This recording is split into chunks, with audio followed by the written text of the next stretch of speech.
Hay momentos en que todo es tan confuso que sentimos que nuestra fuerza interior se apaga. Soy Isaura Retana y estoy aquí para acompañarte a encender de nuevo tu luz. Nadie te dirá cómo vivir, sino cómo sanar. Este es un llamado urgente a construir una existencia plena. Esto es SOS, Mente y Corazón. ¿Qué tal? Buen día, bienvenidas y bienvenidos a SOS Mente y Corazón. Mi nombre es Isaura Retana y estamos ya iniciando otro capítulo más con el gusto de que nos acompañen, y también quiero dar la bienvenida a nuestro invitado de hoy, el psicólogo Cristian Omar Hernández Morales. Muchas gracias, Isaura, por la invitación. Que además tienes una maestría en sexualidad clínica y estás estudiando más, ¿verdad? Sí, tengo por ahí, casi terminamos otra maestría en psicología clínica. Uh-huh.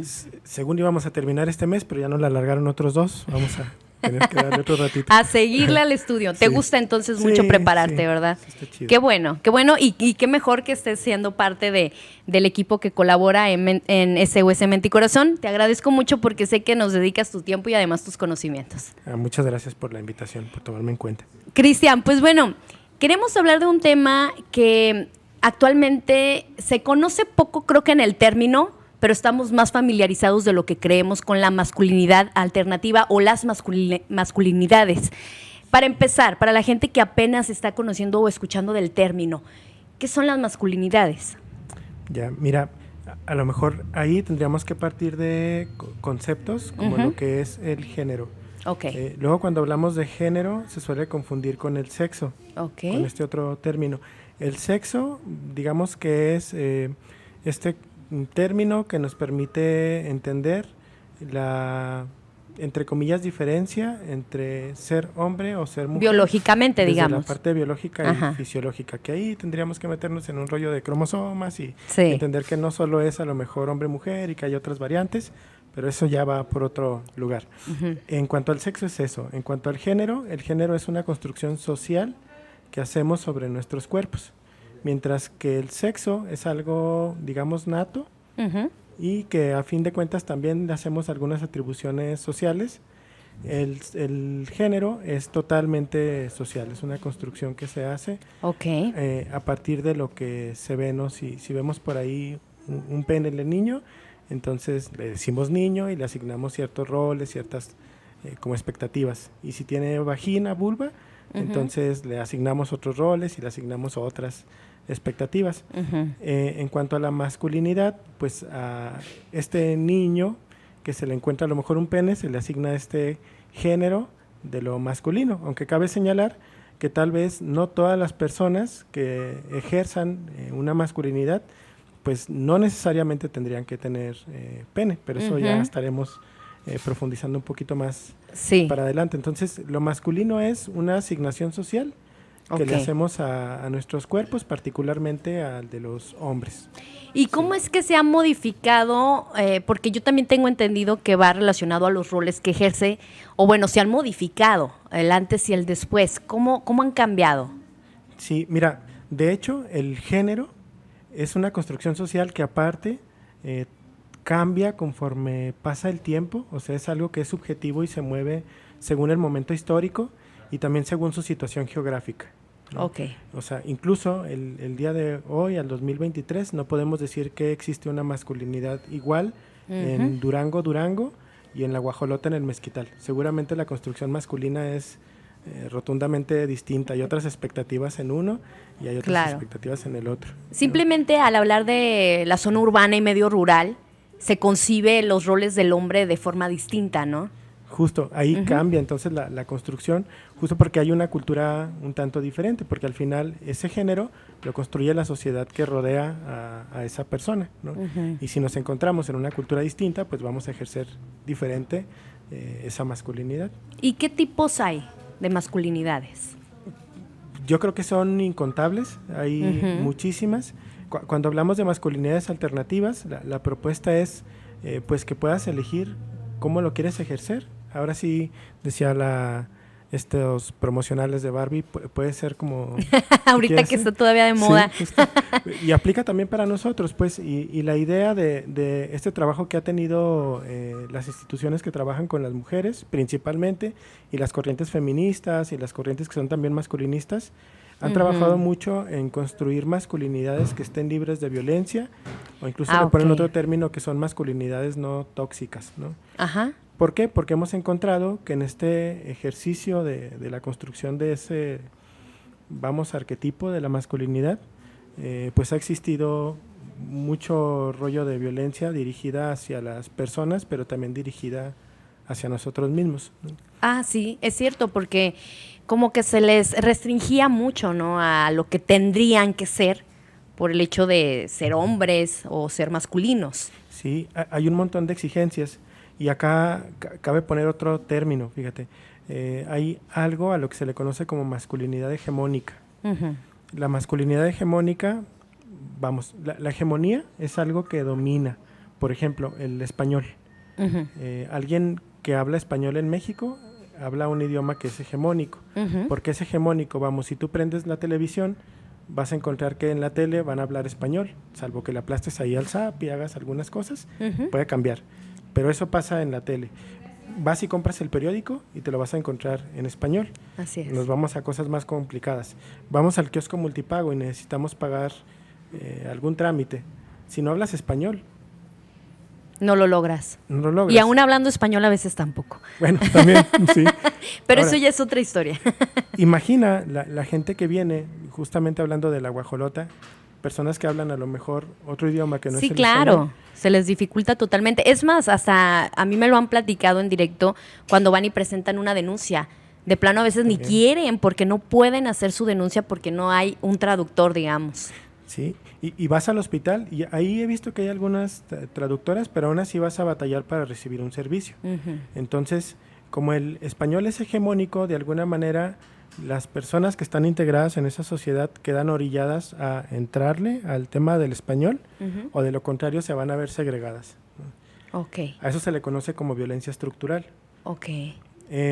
La masculinidad hegemónica dicta que existe solo un tipo de masculinidad y es esta masculinidad un tanto machista. Con ciertos estereotipos que se tienen que cumplir, y si no cumplimos con esa masculinidad hegemónica, entonces nos vemos en el riesgo de ser segregados. Pongo un ejemplo, y de hecho hace ratito pasé por el CERMI, ahora que venía para acá, y me acordé que hace algún tiempo me tocó trabajar con ellos, y de las conclusiones que sacaban cuando hablábamos de la masculinidad hegemónica, era que muchos de ellos decían, bueno, es que estoy aquí justamente por querer cumplir con esa masculinidad hegemónica. Les preguntaba, ¿cómo? Pues es que a mí me decían que si era muy ¿machito? Entonces le entrara a hacer determinada cosa, ¿no? Ok. Y por no ser invalidados y no ser segregados de su grupo, terminaron entrando en drogas, terminaron entrando en un tema de delincuencia, terminaron haciendo las mil cosas con la finalidad de validar esa construcción masculina esperada, ¿no? Cristian, qué interesante esto que nos estás contando, porque la verdad yo nunca había visto históricamente desde ese papel el rol masculino. O sea, el que también fueron violentados aún, incluso por su propio sector, ¿no? Porque pues tenían que seguir justamente estos estereotipos que aún se conservan en muchas partes, sobre todo en el medio rural, como decíamos, la figura de un hombre que es proveedor, que es la autoridad única en el hogar, que no tendría por qué involucrarse en roles que están todavía pensados y exclusivos para la mujer, con lo que crecieron muchas generaciones todavía incluso atrás de nosotros. Creo que a un poquito a la de nosotros ya le está tocando ver pues una nueva visión. Sí, hay algunos cambios. Luego me acabo de acordar de un libro que les recomiendo al público, se llama La caja de la masculinidad. En este libro proponen algunos pilares de la masculinidad. Decía que hay algunas características muy frecuentes y repetidas en diversas poblaciones sobre esa construcción masculina. Una era ser hipersexual, y por eso me acordé. Sí hemos sido víctimas también nosotros de algunas violencias que hemos ejercido, no por las mujeres, sino por nosotros mismos en la mayoría de las ocasiones.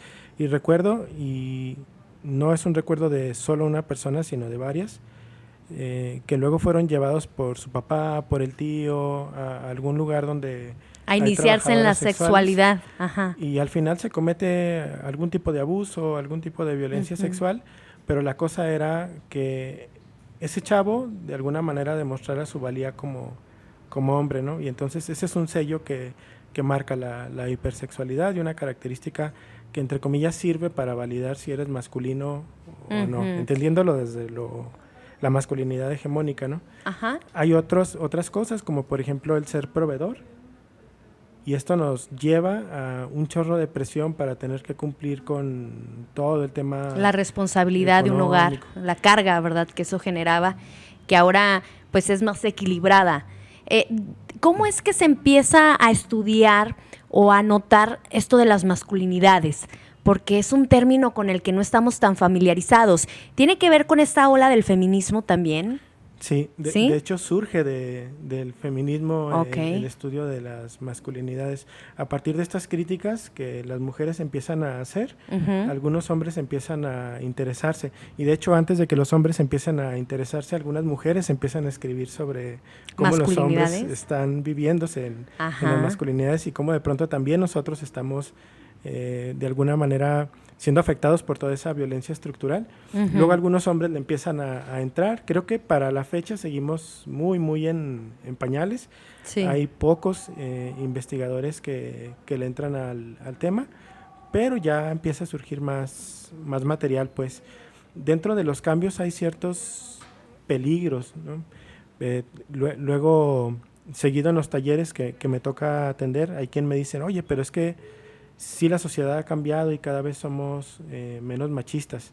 Es más, ahora si me dices macho, yo me ofendo. Y antes si me decías macho, pues no. Antes me exalto, como, ¿no? Ajá. Y les digo, pues, sí es cierto, ya es una máscara que no nos gustó. Sin embargo, siguen existiendo machismos. Hay un señor que se llama Luis Bonino. Luis Bonino propuso un término al que se le conoce como micromachismos. Francamente me parece muy buena la intención de Luis Bonino, porque la intención era como visibilizar algunos machismos que de pronto ya estaban pasando de largo. O sea, los normalizamos. Justo. Pero antes había otro señor que se llama Pierre Bourdieu, que hablaba de neomachismos. O sea, no es que los machismos ya acabaron, sino que se han transformaron. Ido transformando y han sido ahora más sutiles. Pongo el ejemplo. No te creas, sí hace mucho. Se le descompone el carro a mi pareja. Ella me invita a comer unas gorditas y estaba muy cerquita el taller, pues yo voy con todo gusto por mis gorditas, pero primero vamos y dejamos el taller, el carro. Dejamos el carro y entonces el mecánico me pregunta a mí, ¿qué le pasa al auto? ¿Qué tiene el carro? Como si la mujer no pudiera resolver o no se metiera o se involucrara en temas que tienen que ver con eso, ¿verdad? Justo. Y entonces pues yo le digo, pues no es mío, no, en realidad yo no le conozco los ruidos, ella es la que, pues, pregúntale a ella. Ella iba a comentar lo que tenía y entonces él dirige su cara hacia mí otra vez. Entonces ella vuelve a levantar la voz, esta vez ya se le escucha. Y cuando dice el problema, entonces él ofrece una solución, pero me vuelve a voltear a ver a mí. Algo que pasa mucho también en los ámbitos laborales, donde a pesar de que las empresas avanzan en esa, digamos, equidad de género o perspectiva de género, pues seguimos viendo áreas laborales donde la mujer, aunque sea sutil, se sigue notando la diferencia de si el hombre puede más, si el hombre gana más. La verdad es algo con lo que seguimos lidiando. Sí, y mira, justo en las maestrías, en las 2 maestrías que he estado, fácil, vemos un porcentaje de 80% mujeres y un 10% sí, hombres. Somos bien estudiosas, Y hay quien dice, bueno, y entonces ahí, ¿qué onda con la igualdad? Si ya estamos viendo que hay más mujeres, pues se quejan, entonces no es equilibrado. El punto es que al parecer las mujeres están entrando a prepararse más para poder acceder a los mismos puestos que estamos accediendo. Quienes no se preparan tanto, así es. Entonces hay muchos puntos que creo que con todo y que sí han existido algunos cambios que vamos redireccionando cómo nos vamos construyendo las masculinidades, creo que todavía a los hombres nos ha ido costando soltar todo el tema del poder y en el momento en que logremos soltar ese asunto del poder, probablemente vamos a empezar a ver cambios un poco más de fondo. Es que es algo que yo considero que tienen anclado en su mente porque históricamente se les ha dado el poder a la figura masculina. O sea, hablamos de personajes históricos y cuántos hombres hay encabezando movimientos. Cuando mujeres o no se les da tanto auge a la hora de mencionarlas o desde ese entonces pues estaban mucho más limitadas a generar esos cambios, ¿no? Quiero que nos pudieras aclarar, me gustaría que nos pudieras aclarar la diferencia entre masculinidad y masculinidades. Qué chido. Mira, cuando hablamos de masculinidad, probablemente nos estamos refiriendo a esa masculinidad hegemónica. Y es bien importante y bien interesante que lo plantees así, porque cuando hablamos de masculinidades, entonces también estamos abriendo la posibilidad de pensar que no solo existe ese tipo de masculinidad, sino que existen otros tipos de masculinidades, que existen diversos tipos de masculinidades violentas. En efecto, ¿no? Habrá masculinidades violentas físicas, masculinidades violentas estructurales, masculinidades violentas culturales. Existen muchos tipos de masculinidades violentas, pero también existen otros tipos de masculinidades que están libres de las violencias. Y medio lo platicábamos antes de entrar a la cámara, podríamos pensar, por dar algunos ejemplos de masculinidades diversas, masculinidades que no son heterosexuales, masculinidades que no cumplen con estos roles esperados y que a lo mejor tienden a tener toques en su vestimenta femeninos. Que es algo más común que estamos viendo, ¿eh? Hace poco veíamos en televisión estos programas que han ganado mucha fama y que ahora, reality shows, y que ahora vemos al hombre vestido de falda, que tal vez en otros países pues, sea más usual, pero en México nos empieza a generar como que, se vistió de falda un hombre. ¿Crees que estamos, digamos, preparados para esos cambios? Socialmente, es decir, la mentalidad del mexicano. Mira, yo creo que nunca vamos a estar preparados para ningún cambio, ¿no? Todo nos alarma, ¿verdad? Cuando vemos que es diferente. Justo, y no va a ser que estemos preparados hasta que los cambios estén ahí y que nos obliguen a movernos para otro lugar, ¿no? Y entonces viene bien, de hecho ahora recuerdo a mi cuñado. Mi cuñado alguna vez se puso una falda escocesa y traía unas Dr. Martens, se veía genial ese día. Pero luego recuerdo una experiencia que tuvo ese mismo día, ¿no? Él entra al baño y entonces, estando en el baño, alguien le levanta la falda y le falta el respeto, ¿no? Él sale y es una persona muy sensible, entonces, a pesar de que se ve muy rudo, es muy sensible. Sale casi llorando, pues pensando como dice, esto me pasó ahorita y me sentí muy mal. ¿Y cómo pasan las mujeres esto si lo viven diario, todos los días? El hecho de que yo me tenga que estar cuidando todo el tiempo que no me levanten la falda, ¿no? Y aquí un punto nodal en la construcción de la masculinidad.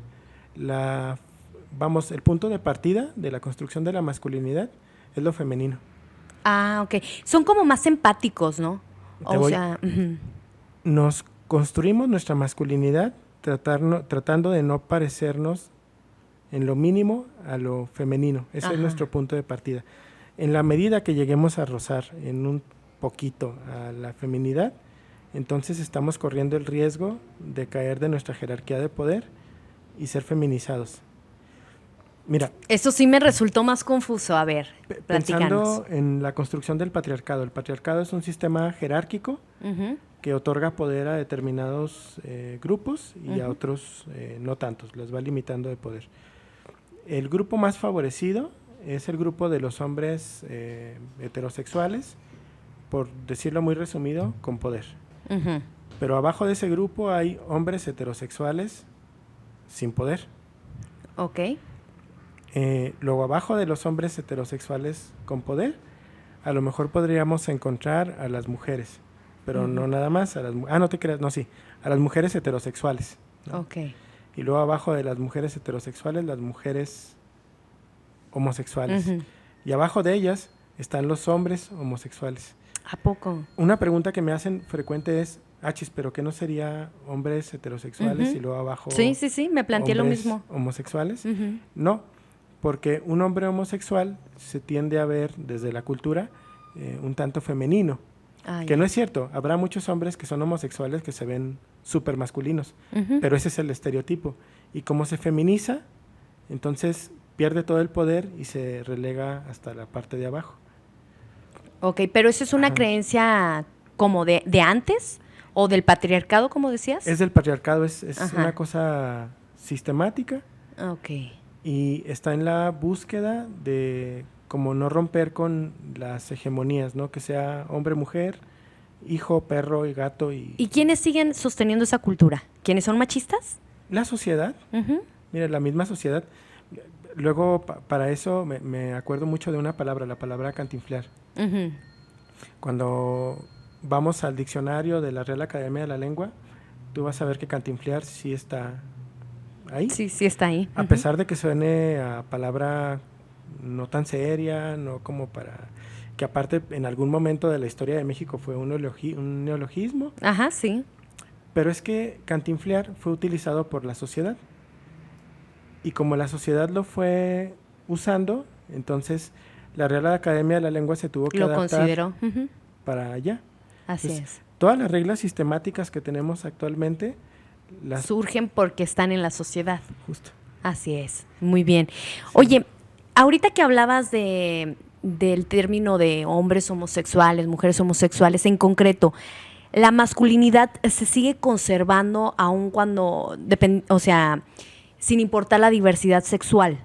Lo decías tú muy bien, hay personas que son homosexuales, hombres, y que aún así pues siguen llevando su masculinidad. ¿Cómo es esto? Sí, y de las dos maneras, pues, porque podríamos pensar que a lo mejor una persona homosexual que tiene algunos manerismos deja de ser masculina y pues igual y no, igual tiene componentes de una masculinidad, de estas masculinidades que hablábamos hace ratito que son alternativas. Okay. Y que no está construida como lo tradicional, pero a fin de cuentas sigue siendo una masculinidad. Y es que antes, si no cumplía ciertos estereotipos o patrones, o sea, no, ya no eres hombre, ¿no? Como si también el hecho de la diversidad sexual te quitara, te arrebatara también eso. Eres niña, ¿no? Ajá. Y como eres niña, entonces pierdes tu valía, ¿no? Ajá. Y a partir de ahí quedas anulado. segregado, anulado. Así es. Porque a las mujeres no se les escucha, ¿no? Y, por ejemplo, también mencionabas, una mujer puede tener masculinidad, ¿sí? Podría, así? Mira, ahí lo pensaba mucho en el tema de, por ejemplo, alguna persona que en realidad es hombre, pero tiene un sexo social de mujer. Como un trans. Exacto. Ajá. Es el punto. Entonces es una persona trans que ejerce su masculinidad, ¿no? Socialmente, para algunos sectores podría ser que ya una perdió, mujer, ¿no? Ajá, ¿no? sí. Pero pues en realidad no, es un hombre que se vive como hombre y que ejerce su masculinidad desde su lugar, con su contexto y desde sus necesidades. Ok. Luego, cuando usamos el término de una mujer, hombre, más concreto de mujer, que dices, tiene una energía muy masculina, ¿eso también sucede? ¿Y entra dentro de esta charla? Sí, mira, está interesante porque también he escuchado el comentario y ese comentario en lo personal a mí me parece un tanto hegemónico, porque entonces, vamos, si encontramos a una mujer que, no sé, se dedica al arbitraje, ¿no? Ajá. Ella es una mujer que es muy masculina. No lo sé, ¿y qué tal que fuera de una feminidad alternativa? Okay. Donde esta feminidad es una feminidad de poder, una feminidad autoritaria, una feminidad que requiere cierta fuerza, ¿no?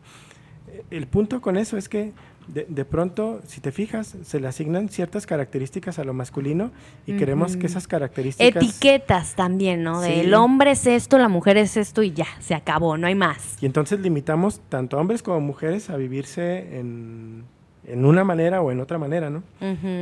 Porque ahorita qué interesante eso que decías de cómo se va transformando. Ok, nacimos con un sexo. Eso es innegable, porque o tienes pene o tienes vagina. Así es.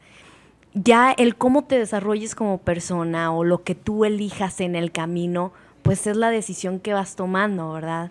No sé si estoy... Sí. Mira, incluso hay un libro que recién estaba revisando, se llama Testosterona Rex. Y a mí me explotó la cabeza cuando leí Así el estoy pedacito, en este momento. porque decía que incluso el sexo es social, y más o menos intento explicar el argumento del libro. Decían que una persona es criada desde chiquita para hacer determinadas cosas, ¿no? Y con base en cómo vaya siendo criada, entonces su cuerpo se va a ir adaptando a eso para lo que se le crió. Uh-huh. Hay algunos estudios que hablan del dimorfismo cerebral. ¿A qué se refieren con eso? O sea, que existe un sexo en el cerebro, sexo de cerebro de hombre y cerebro de mujer. Ajá. El detalle pequeño con esos estudios es que cuando se hicieron en adultos, y el cerebro tiene una plasticidad impresionante, se acomoda como tú lo estimules. Entonces, es muy probable que esos cerebros que sí tenían formas diferentes y que eran parecidos los de los hombres y eran parecidos los de las mujeres, se hicieron así porque estuvieron interactuando con una cultura que les obligó a hacer determinadas cosas. Ajá. Y entonces desarrollaron habilidades distintas para poder sobrevivir. Entonces es como difícil asimilar que esos son los resultados verídicos y que no hay más. Lo pone en tela de juicio porque se hizo con adultos. Cuando se revise con niños, y que eso va a estar bien cañón porque no tenemos tantos niños a quienes les podamos revisar el cerebro así como se revisó, igual y pudiera ser, y yo no me he encontrado todavía un estudio que trate como de diferenciar eso. Vamos a encontrar en los pocos estudios que hay que no hay tantas diferencias en cuanto al cerebro de las mujeres y el cerebro de los hombres. Ahora, hay otro estudio que habla sobre mujeres que estuvieron corriendo, no me acuerdo si son los 100 metros o los 400 metros.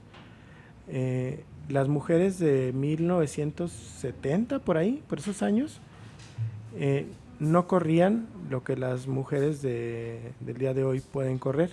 Y las mujeres, las velocidades que alcanzan al día de hoy, son las mismas velocidades que tenían los hombres de aquellos años. Oh. Lo que hace pensar que no tenía que ver el tema propiamente de si era mujer, sino... Ajá, porque al final demostraron que tienen la misma capacidad. La posibilidad de entrenar, exacto. Ajá, sí. Y eso me hace recordar a una paciente que por ahí me tocó atender en un poblado. Ella desde chiquita se queda huérfana y la adopta un señor que se dedicaba a desponchar llantas, ¿no?, en carretera. Uh-huh. Me tocó ver a la señora varias veces cargar con una llanta de tráiler, ¿no? Uh-huh. Cosa que definitivamente yo creo que muchos hombres ni siquiera lo reconocerían, ¿verdad? Ni lo asimilan. Y no podrían cargarla. También por fuera. No podrían. Pero entonces asumimos y damos por hecho que por ser mujer probablemente no va a poder. Ajá. Y esas cosas del no vas a poder se le van dejando a los niños y las niñas desde que están chiquitas. Sí. Y lo decías hace ratito, en cuanto a la fuerza y esas cosas que se le atribuyen a lo masculino, luego se le prohíben a las mujeres. Uh-huh. Pero también en cuanto a la capacidad de vivirse en las emociones, por ejemplo, de verse vulnerable, se le pinta en el hombre y entonces a los hombres les queda esta etiqueta de, no, es que él no puede llorar tan fácil, uh-huh, porque es hombre, ¿no? No puede llorar, así es. Oye, ¿cómo estas masculinidades alternativas, cómo se viven desde la crianza ahora? Porque digo, vemos a los hombres en otros roles que antes no hacían, eso ya lo hablamos, ya, por ejemplo, se meten a cocinar, que antes que un hombre entrara y agarrar utensilios de cocina, o ahora que se involucren en cómo educar a sus hijos, en los quehaceres del hogar, ¿cómo se van inculcando ahora en las nuevas generaciones? Con los actos, ¿no? De hecho, no hace mucho me toca ir a dar una plática a un colegio, uh-huh, y me dice un papá, después de dar la plática de género, me dice, oye, ¿y cuál es el mejor consejo que yo le pudiera dar a mi hijo o hija para evitar que pasen por todo esto, ¿no? Le digo, ¿cómo te tratas? Pensándolo desde el género, ¿cómo te tratas? ¿Qué te permites, qué no te permites? Uh-huh. Y la otra, ¿cómo tratas a tu pareja? Ok. Le digo, no necesitas decirle nada, ¿no? Porque al final con el ejemplo va a observar lo que está, ¿no? Y va a aprender, uh-huh, esas interacciones, tanto con tu pareja como... Es decir, un niño, niña, ven desde el hogar que papá ya se involucra en ciertas cosas y lo va normalizando, eso es lo natural, digamos. sería lo esperado. Ahora vemos, voy a entrar en tema medio polémico, los famosos libros de texto. Ah, sí. De menos lo poquito que yo he podido revisar, Ajá. se habla un poco de esto y está súper genial porque entonces se permite que entre círculos de niños de las mismas edades, acompañados de un adulto que va a estar como con la lectura, Ajá. pues discutir estas cosas, ¿no? Y que vean cómo se da en una casa, cómo se da en otra. Ajá. Y que a lo mejor si en una casa no se daba, pues empiezan a visibilizar que sí ocurre estos cambios en otras casas y que vaya a su casa y a lo mejor comente su inquietud y eso genere sí, de menos esas son ventajas, porque a final de cuentas dentro de la educación está el cambio de esa cultura, ¿no? Con la que tenemos décadas viviendo, que creo que se está poco a poco rompiendo. Sí, y hay dos tipos de educación, que es la formal y la educación informal, ¿no? Uh-huh. Mayormente y definitivamente la educación que va a impactar más en nuestros niños y niñas no es la educación formal, no es la de los libros de texto, no es la que encontramos en las escuelas ni la de los programas de gobierno, es la que el niño o la niña va a ver todos los días en casa. Uh-huh. y va a ver de manera explícita porque se lo expliques, pues, o de manera implícita por lo que vea que se hace o se deja de hacer en casa, ¿no? Así es. Pues sí, ya lo decía Cristian, mucho tiene que ver con lo que ven niñas y niños en casa, con el ejemplo. Pues creo que cada vez más se avanza más en que haya una igualdad en los roles de género. Sin embargo, pues bueno, muchos hogares en todo México siguen siendo machistas. Es decir, pues vienen generaciones detrás de ellos que siguen viendo que el hombre o es agresor o es autoridad o la mujer está sometida, sumisa. Y bueno, pues eso es algo que, pues por eso estamos hablando hoy de esto aquí, ¿verdad? Sí, y mira, y esto lo voy a decir muy desde título personal, cuando uno se percata de las violencias en las que está inmiscuido, porque definitivamente aquel hombre que diga que no es machista, automáticamente se está colocando el sello de machista, ¿no? Porque todos fuimos educados en un machismo. Uh-huh. Y definitivamente en mayores y menores medidas tenemos machismos, ¿no? Uh-huh. Y son machismos que tenemos a lo mejor por ahí la obligación, la responsabilidad de ir modificando para bien de las personas con quien convivimos, pero también para bien de nosotros, ¿no? Uh-huh. Vamos al punto que voy, es que este trabajo de quitarnos los machismos no son enchiladas, es algo bien complicado y como tú lo decías hace ratito, es algo que está arraigado de años y no nada más nuestros años, sino incluso otros años de la historia de la sociedad y que no es tan fácil irlos modificando, ¿no? La idea es que no quitemos el dedo del renglón, que tratemos de hacer conscientes los neomachismos que estamos a lo mejor ejecutando y en la medida de lo posible, de nuestras posibilidades, pues vayamos modificando eso para mejorar las convivencias con las personas que nos rodean, ¿no? Oye, porque a veces pensamos que, por ejemplo, que nuestra casa está libre de estas cosas, ¿no? Supongamos. Pero luego sigues viendo a la mamá que dice a la niña, a la hija, tiende tú la cama, que tu hermano no lo haga. Digo, desde esas pequeñas cositas se va generando esa crianza a la igualdad de los roles y al que no está mal que como hombre, como masculino, se involucre en lo que es, digamos, el estereotipo no está marcado, ¿no? Sí. ¿Qué es lo más difícil de ejercer masculinidad? Lo más difícil, si lo dices desde lo hegemónico o desde lo no hegemónico. Pues de lo hegemónico yo creo que todo, ¿no? Sí, desde lo hegemónico. Porque te sales en un instante, ¿no?, del cuadro, eso es estructural, sí, sistemático. Es demasiada presión, ¿no? Uh-huh. Y sí, justo, es autodestructivo y lo promueve la misma sociedad y salirse de ahí es complejísimo. Uh-huh. Desde lo no hegemónico, difícil de contestar. ¿Conocerse será? ¿Autoconocerse, el saber cómo lo quieres vivir? Sí, ¿será? Y ahí entra mucho la propuesta de la psicoterapia, ¿no? Uh-huh. Que mira, sí. Yo luego me promoví mucho tiempo como alguien que atiende hombres y afortunadamente hoy ya tengo mi consulta más o menos 50-50. Okay. con todo y que me promovía como alguien que atiende hombres específicamente, ¿no? Antes mi consulta era de 10-90 y el 90 eran las mujeres, ¿no? O sea, difícilmente los hombres nos acercamos a la terapia, sí. Porque nos genera mucho miedo ponernos vulnerables frente a otra persona, ¿no? Pues sí, a la fecha, aunque es un poquito más abierto el concepto de las masculinidades, pues sigue muy arraigado, como lo decíamos, el de porque soy hombre yo no debo necesitar ayuda, yo debo solucionar solo mis problemas, no debo llorar, no debo mostrar debilidad. Y la idea de estas masculinidades alternativas es que se viva, ¿no? Que se rompan estereotipos, que el hombre asuma una masculinidad libre de sentir, de interactuar, de relacionarse, de su forma de vestir, su rol.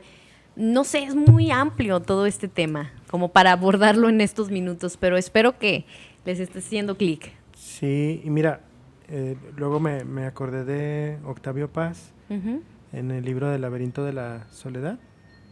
Hay una parte donde hace una crítica a las construcciones de los hombres. Octavio Paz, ya desde hace un ratito, y hacía un análisis sobre la palabra rajarse. La frase más bien, no te rajes. Y bueno, ya me iba a regresar, pero después hago bolas todo, por sí.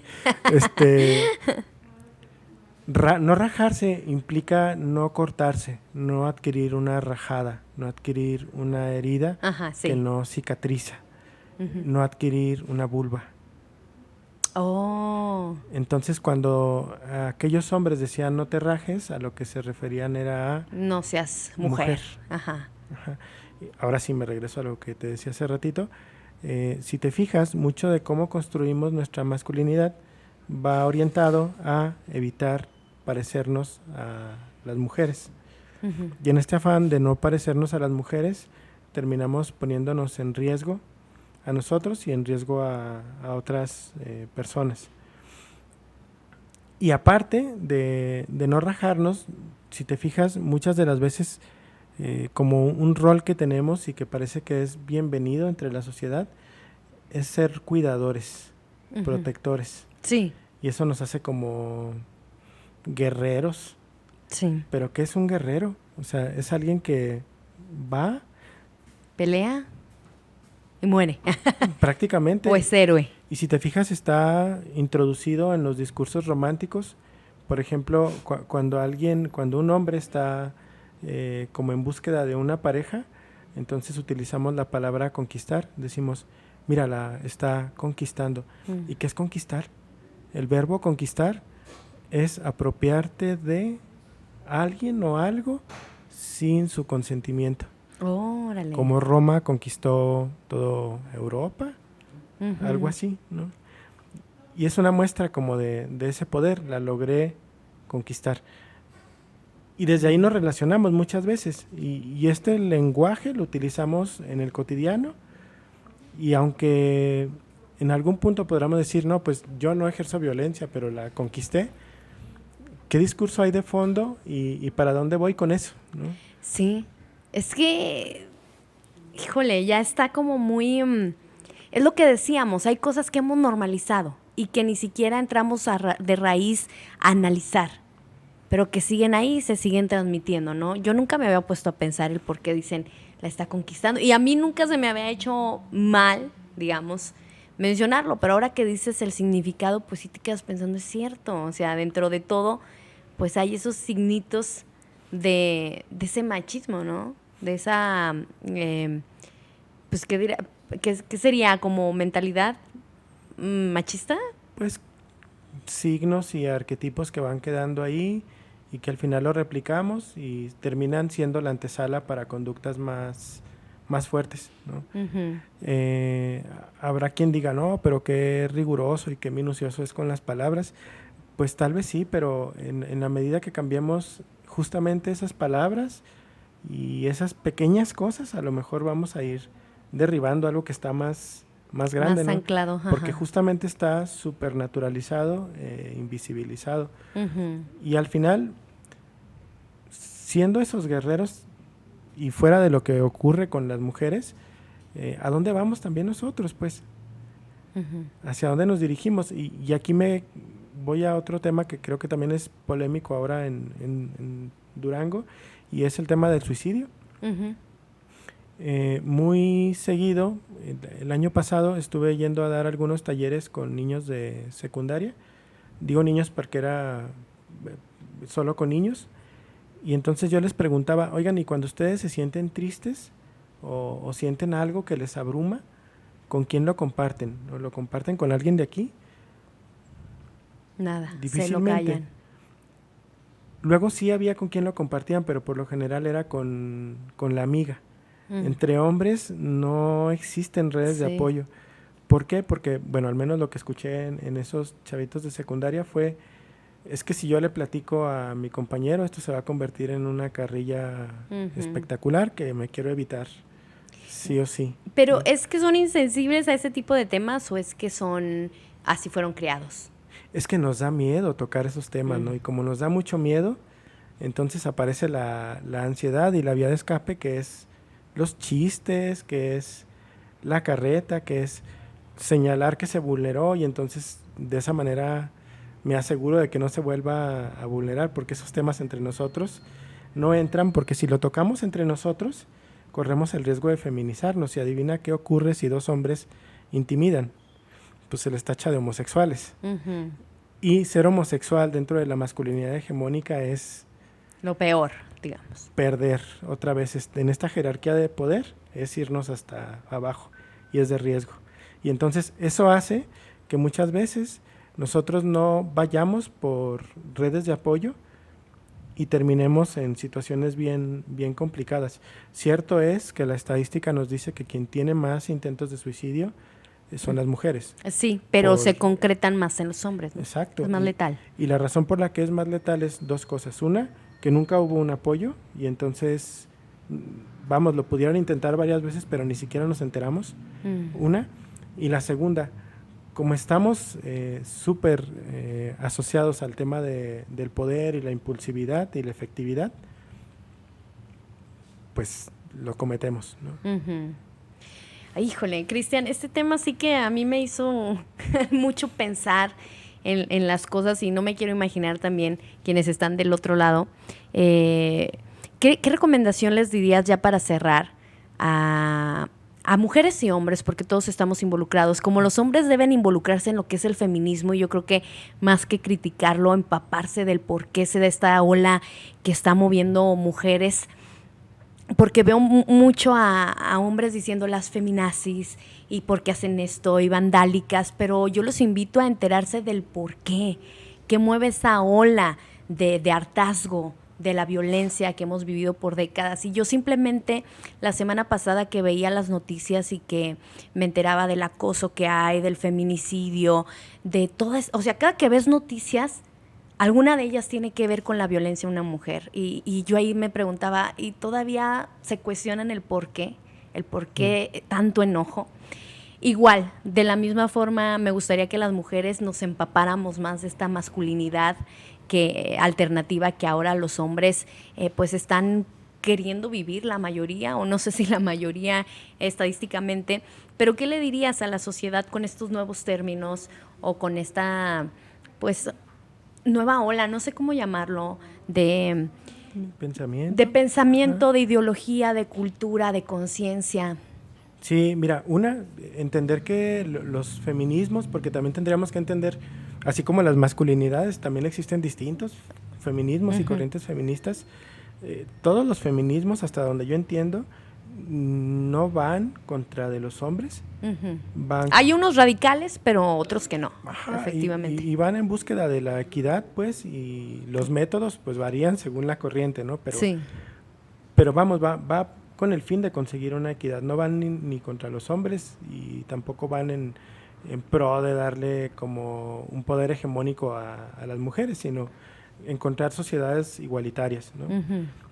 Eso, un punto. Y en la medida que logremos sentarnos y genuinamente escuchar los motivos y las razones por las que están haciendo esto, probablemente logremos empatizar con lo que está ocurriendo, y eso nos lleve también a empatizar con nosotros mismos y hacer los movimientos que de manera muy joven se están haciendo. De hecho, de ahí surgen esos movimientos. Eso por una parte. La otra, me acuerdo mucho de Helen Kaplan. Helen Kaplan es una sexóloga de las, yo creo que top 3 de las sexólogas de la historia. Uh-huh. Decía que cuando se educa en sexualidad, tal vez lo más conveniente, fuera de enfocarnos en los niños y las niñas, que es como la tarea que luego todos nos vamos para allá, uh-huh. Dice, probablemente sería bien interesante que nos dediquemos a educar adultas y adultos, porque finalmente quien tiene ese poder para poder tomar decisiones, para poder replicar información más horas al día, son los adultos y las adultas. Entonces, quienes ya estamos en edades adultas y adultas, tal vez viene bien hacernos responsables y empezar a informarnos primero, uh-huh. Y segundo, sensibilizarnos con los temas de la perspectiva de género, que a fin de cuentas no solo van en beneficio de las mujeres, también esa conveniencia de los hombres, ¿no? Uh-huh. Y de la sociedad y al final de nuestros niños y niñas. Así es, pues lo dices muy bien, es un tema que nos involucra a todos como sociedad. Te agradezco mucho, Cristian, la plática que tuvimos hoy, me gustó mucho, la verdad me dejaste pensando un chorro también, entendiendo estas ideologías, y bueno, te agradezco y espero que no sea la única vez, que luego regreses y ampliemos más el tema o abordemos otros temas más o menos también por esa rama. Va, con gusto, ¿sí? Muchas gracias por la invitación. Gracias, y también quiero agradecer a Librería Ochoa, ya lo sabe, por prestarnos estas instalaciones para crear este contenido. Ya sabe que puede encontrar, de hecho recomendaste un libro hace ratito, pues búsquenlo por aquí, tal vez lo encuentre, lo más seguro es que sí, hay mucha variedad. Y bueno, pues también aprovecho para decirles que están abiertas también las líneas de contacto ahí a través de las redes sociales de SOS Mente y Corazón. Si usted quiere proponer un tema, si le gustaría que habláramos de algo en especial, déjenos sus comentarios y le estaremos dando, por supuesto, seguimiento. Así que nos despedimos. Que tengas buen día, Cristian. Gracias. Muchas gracias. Muchas gracias. Mi nombre es Isaura Retana y nos vemos la próxima.